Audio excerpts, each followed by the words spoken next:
adoptar más rápidamente la energía limpia en lugar de combustibles fósiles.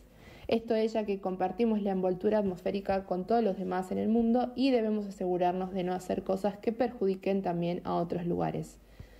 En Argentina, una de las instituciones que mide la calidad del aire según los niveles de la OMS es ACUMAR y particularmente lo hace en Buenos Aires. La edición 35 de la Bienal de Sao Paulo en Buenos Aires, como parte de un acuerdo de colaboración entre lo que es el Malva y la Fundación Bienal de Sao Paulo y la Embajada de Brasil, este mes se está presentando por primera vez en Buenos Aires un recorte de la Bienal de Sao Paulo, Coreografías de lo Imposible, en diálogo con la exposición individual de la artista afro-brasileña Rosana Paulino, que también fue parte de la Bienal. Se van a estar exhibiendo en dos sedes en Buenos Aires, una es el Malva, el otro es el Palacio Pereda, que es perteneciente a lo que es la Embajada de Brasil. En el museo se van a estar presentando piezas de Arthur Bispo do Rosario, Aurora Cursino dos Santos y Ubirajara Ferreira, que se caracterizan por haber sido realizadas por los artistas durante su confinamiento en instituciones psiquiátricas. Van a estar también junto a la obra de lo que es la diseñadora de la identidad de la Bienal. Además, se trata como de un conjunto de 25 piezas que van a estar ocupando la sala 1 del museo, mientras que en la embajada se van a estar exhibiendo las obras de Aline Mota, Elda Cerrato, Gabriel Gentil Tucano y Manuel Chabajay.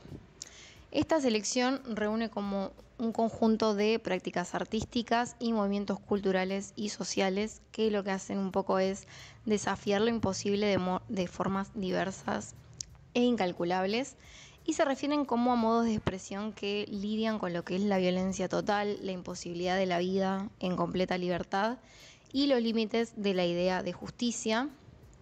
Y también, al igual que sus lenguajes, impactados por los desafíos cotidianos de los tiempos y contextos en los que viven, coreografían posibilidades estéticas y políticas en las que manifiestan saberes y conocimientos que se construyen sobre todo a partir de la memoria del cuerpo.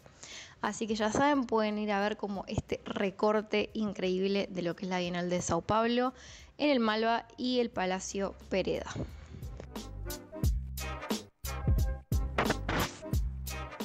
Las posiciones esta semana en la NBA nos muestran a equipos ya clasificados para la postemporada e incluso tenemos ya un campeón de división.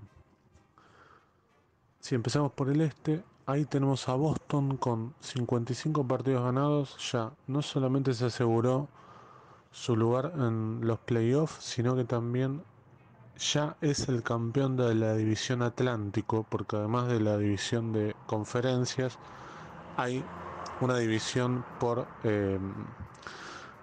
sectores, ¿sí? Una cosa bastante extraña, cada conferencia tiene 3 divisiones con 5 equipos cada uno. Bueno, en la división Atlántico, Boston ya es el campeón, nadie lo puede alcanzar. Segundo está Milwaukee, tercero está Cleveland, cuarto ahora está Orlando Magic, quinto los New York Knicks con un partido menos, si ganan volverían al cuarto lugar, si ganan el día sábado frente a Brooklyn. Sexto Indiana, séptimo Miami, octavo Filadelfia, noveno Chicago, décimo Atlanta. Del séptimo al décimo tenemos los clasificados para el play-in hasta el momento. Caída estrepitosa de Filadelfia, ¿sí? Que está octavo y hasta hace no menos de 2 semanas estaba merodeando el cuarto o quinto lugar. Bien, entonces del primero al quinto tenemos, además de Boston ya clasificado como campeón del Atlántico, tenemos también a Milwaukee, Cleveland, Orlando y Nueva York como clasificados a los playoffs ya. Por el lado del oeste tenemos a Oklahoma City Thunder primero, segundo Denver, tercero Minnesota, cuarto Clippers, quinto Pelicans, sexto Mavericks, hasta acá los clasificados hasta el momento para el playoff. Séptimo Phoenix, octavo Sacramento, noveno Lakers, décimo Golden State.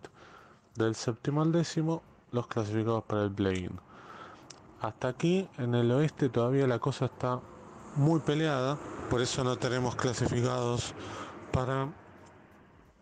todavía clasificados para los playoffs de manera definitiva. Vamos a tener todavía muchos partidos, sí, falta algo así como entre 13 y 14 partidos por franquicia. Todo puede pasar. La semana que viene tenemos una agenda bastante cargada y ahí ya al final de la próxima semana vamos a vislumbrar con un poco más de claridad cómo se vienen estos playoffs. Cerramos el recorrido de hoy mencionando una importante noticia sobre la situación en Gaza. Por primera vez, Estados Unidos presentó en el Consejo de Seguridad de la ONU un proyecto de resolución para pedir un alto al fuego inmediato en la franja. Hasta el momento, la potencia norteamericana había vetado las otras iniciativas para una tregua presentadas en el Consejo de Seguridad. Mientras tanto, en la ciudad de Gaza, el ejército de Israel continuó con su operación contra el hospital Al-Shifa, donde afirmó haber matado a más de 140 combatientes de la organización Hamás. El gobierno del enclave palestino, por su parte, denunció la muerte de 13 pacientes por falta de atención.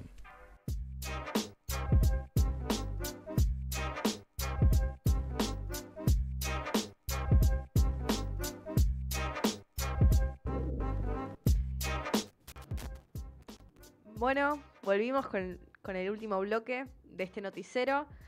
Tenemos en línea a Alejandro Nava, nuestro columnista de economía, que nos va a contar qué estuvo pasando en la actualidad en este tema. Hola, Alejandro. Hola, ¿qué tal? ¿Cómo les va? A ambos dos. Sí, vamos a tratar de ser lo más rápido posibles. Hay varias noticias en lo que se refiere a economía, pero una de ellas es el gobierno estaría impulsando por decreto la suba en las jubilaciones, un tema que es muy acuciante para las personas que están en pasividad. Y se estaría estudiando de qué forma se modifica la fórmula de actualización de las jubilaciones, porque la idea del gobierno es eliminar eh, cualquier tipo de actualización eh, o pasar directamente a la actualización por índice de precios al consumidor, por IPC, solamente por inflación, lo cual podría ser muy perjudicial si la inflación futura, como se estima, baja. Y referido a la inflación, no es menor las tensiones que están habiendo en cuanto al tipo de cambio. Está empezando a correr un rumor que dice que el tipo de cambio se encontraría atrasado y esto despierta alertas en el mercado. ¿Por qué? Porque un tipo de cambio atrasado, es decir, que el valor del dólar esté muy bajo, en principio es malo para los exportadores, que son los que más atentos están al valor del tipo de cambio, pero también genera cierta preocupación en el comercio, dado que, como hemos visto, las fuertes devaluaciones de los últimos meses se han visto reflejadas en los precios al IPC. Entonces se espera que, bueno, no exista un fogonazo devaluatorio porque podría llegar a generar también una espiral inflacionaria.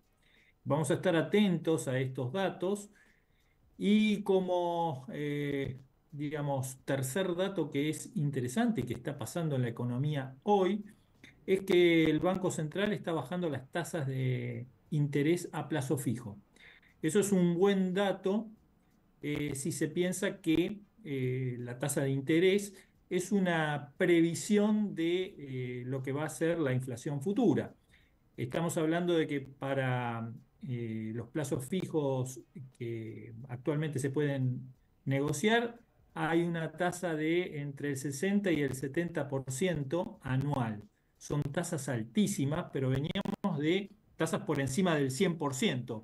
Por lo tanto, que estas tasas estén bajando es una buena noticia, no tan buena para los ahorristas que se encuentran en el dilema entre cómo preservar el valor de su moneda, pasarse a dólar ¿sí? Si hay una cierta expectativa de que este dólar está barato en la actualidad y puede devaluarse en el futuro, o utilizar el plazo fijo UVA, que es un plazo fijo que se actualiza por el índice de inflación.